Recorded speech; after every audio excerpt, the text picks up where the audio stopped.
Assalamualaikum warahmatullahi wabarakatuh. Shalom, Om Swastiastu, Namo Buddhaya Rahayu, salam kebajikan bagi kita semua.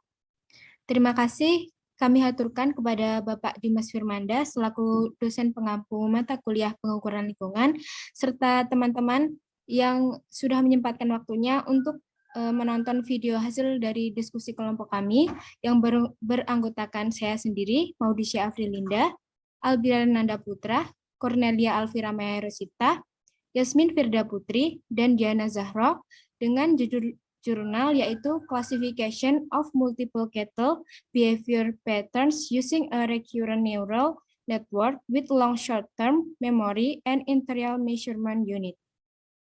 Untuk selanjutnya, presentasi akan dibawakan oleh rekan-rekan dari kelompok kami.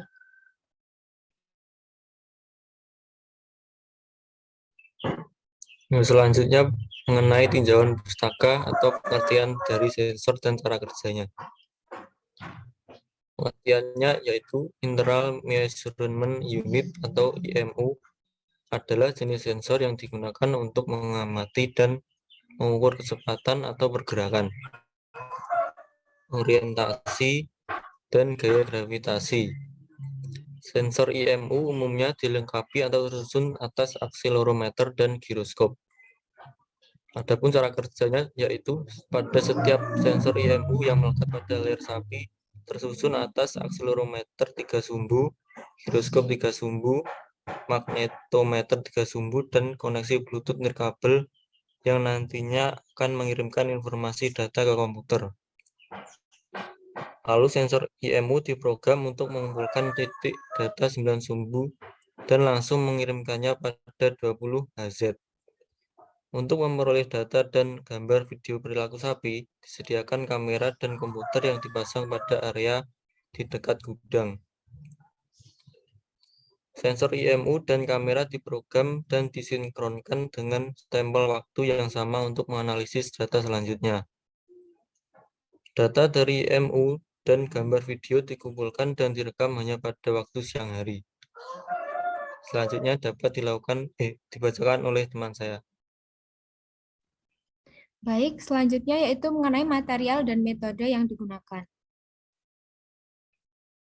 Untuk material yang digunakan dalam jurnal tersebut adalah sensor IMU yang diletakkan dalam kotak kedap air pada kemudi yang digantungkan di leher sapi. Untuk metodenya, sistem IMU ini bertujuan untuk mengidentifikasi setiap hewan kerah memiliki pola warna yang berbeda yang melekat pada mereka. Setiap sensor IMU terdiri dari akselerometer 3 sumbu, giroskop 3 sumbu, magnetometer 3 sumbu, dan koneksi Bluetooth nirkabel ke komputer.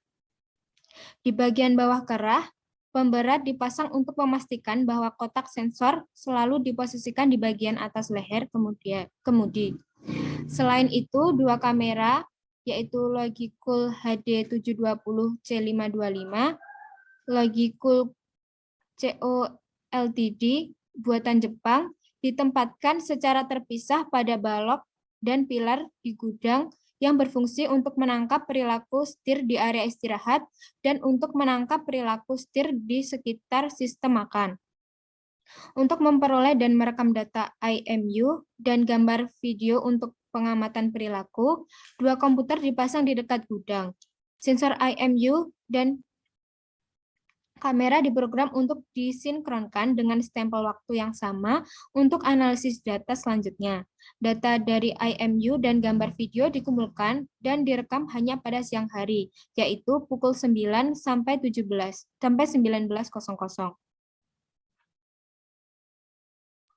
Selanjutnya akan saya jelaskan mengenai hasil dalam studi kasus kali ini. Studi ini berfokus pada klasifikasi perilaku 8 ekor sapi jantan dengan model LSTM-RNN. Sebagai perbandingan, model CNN juga digunakan dalam studi ini.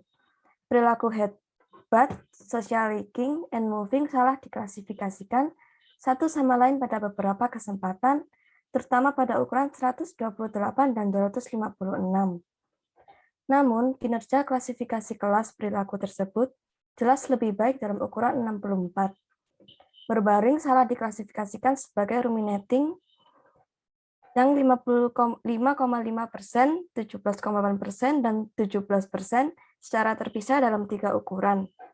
Ruminating yang berdiri sering salah diklasifikasikan sebagai social leaking dan leaking salt.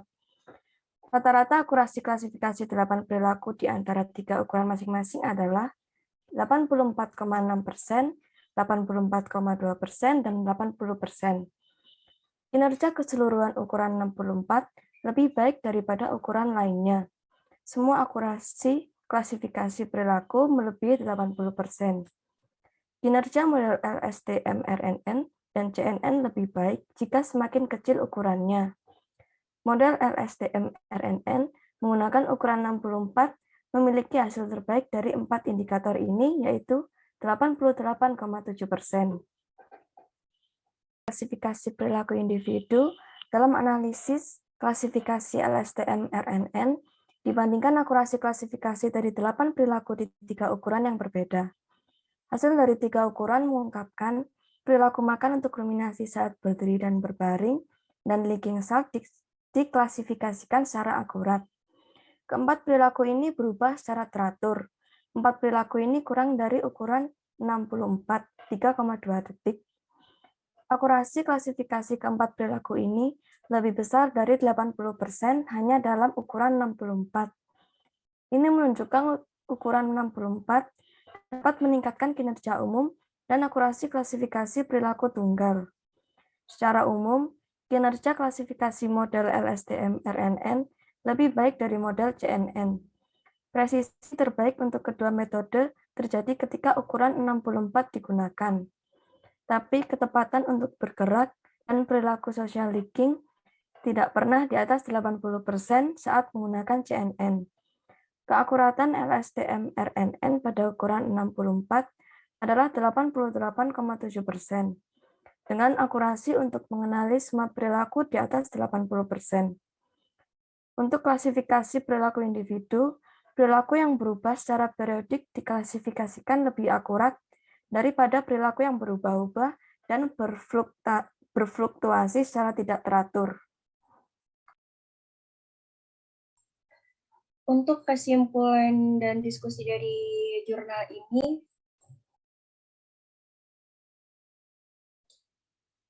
klasifikasi pola perilaku lebih tepat menggunakan sensor LSTM-RNN daripada sensor CNN. Model dilatih dengan data IMU yang dikumpulkan dari 6 ekor sapi penggemukan yang dilengkapi dengan sistem Collar IMU.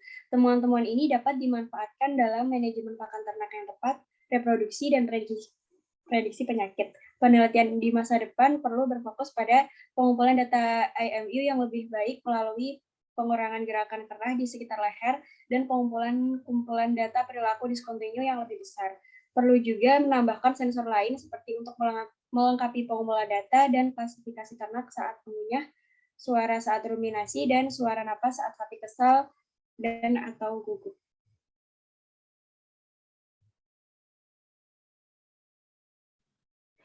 Sekian presentasi dari kelompok kami. Apabila ada kurangnya kami mohon maaf. Wassalamualaikum warahmatullahi wabarakatuh.